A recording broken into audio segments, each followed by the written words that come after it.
does it feel to be back after being in last year? Yeah. Back to being your old self? Yeah, I feel great. I feel great.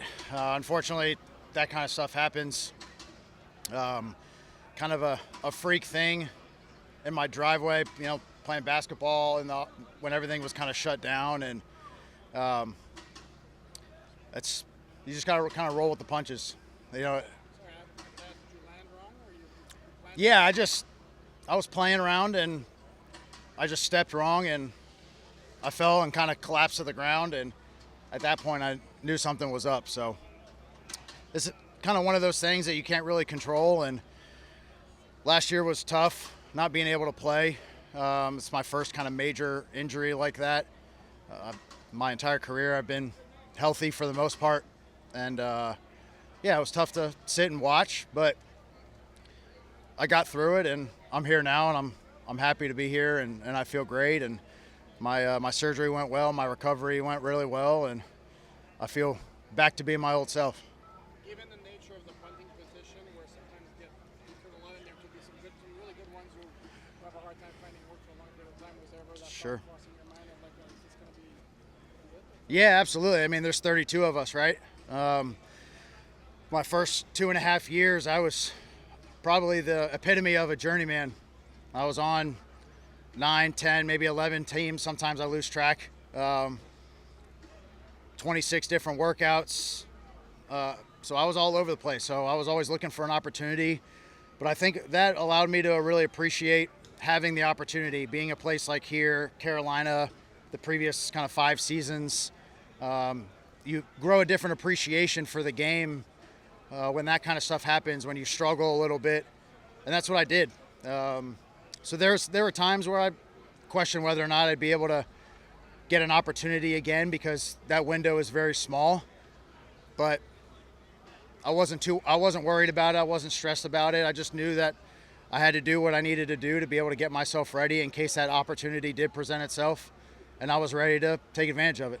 This is going to sound like a weird question, but how's your throwing line? Have you ever thrown a pass? I have. I've thrown 2. One was incomplete, but we had a flag on the play. The second one was 2 years ago in Indianapolis. But I played quarterback before I was a kicker or a punter. I played quarterback a little bit in high school, and then I stopped to kind of focus on kicking and punting. So being having a red jersey, sometimes I wish I could, but I'm happy with the position I chose. Ever raised your hand and said, hey, if you're thinking about it, I can do it? I'll just try to take advantage of the opportunities when they're called upon, and I'll let those decisions leave those decisions for other people. How did it come to you when you get after an injury, after you get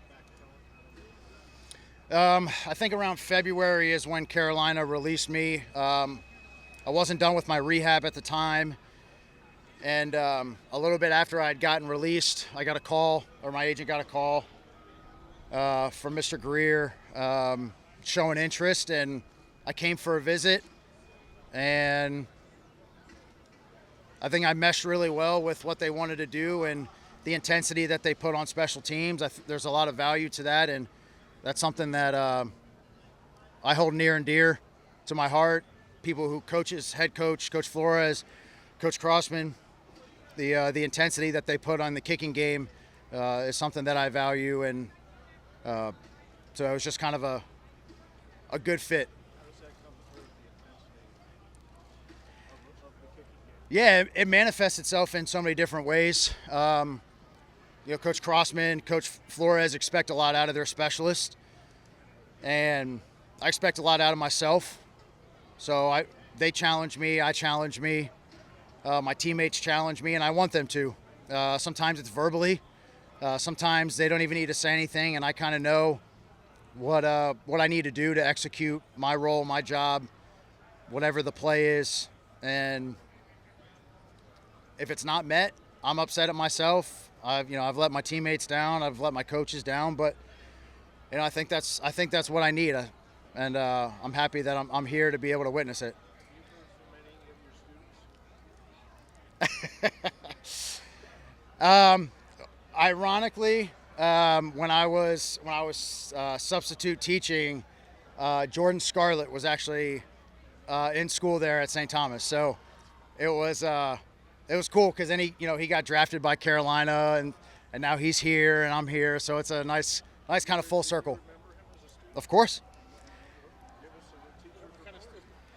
No, he was a good student. At St. Thomas, the student athletes, they're held to a very high standard, and they're always very respectful. I know Coach Smith, Coach Harriet. That's part of their mantra is that the student athletes are held to a very high standard, and I always appreciate that. It was like that for me when I was in school there, and I think it's still that way till this very day. So. Hey, Michael, yesterday at the locker room, I noticed something that I hadn't seen before. You were taking line drives, midfield down the 10-yard line. You were putting it right on Jason's head for chest. Yeah. I'm fascinated by this. I wanted to know, where did you pick it up at? Is that common? Hunters all do that? I don't think it's common, at least from what I've seen. For me, it's mentally getting myself prepared to kind of experience the elements that are around me.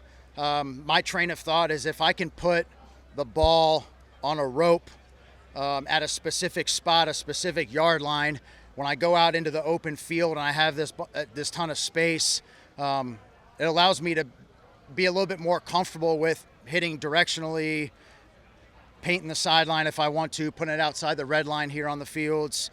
Trying to hit the ball so that the returner can't catch it, hit out of bounds. Those are the best returns and the best punts, the ones they can't catch, right? So that's kind of my train of thought. It kind of mentally gets me prepared, but it's part of my warm-up, whether I'm before practice or before a game. So you'll always see that. I appreciate it. Thanks, Mike. Yeah. Thanks, guys.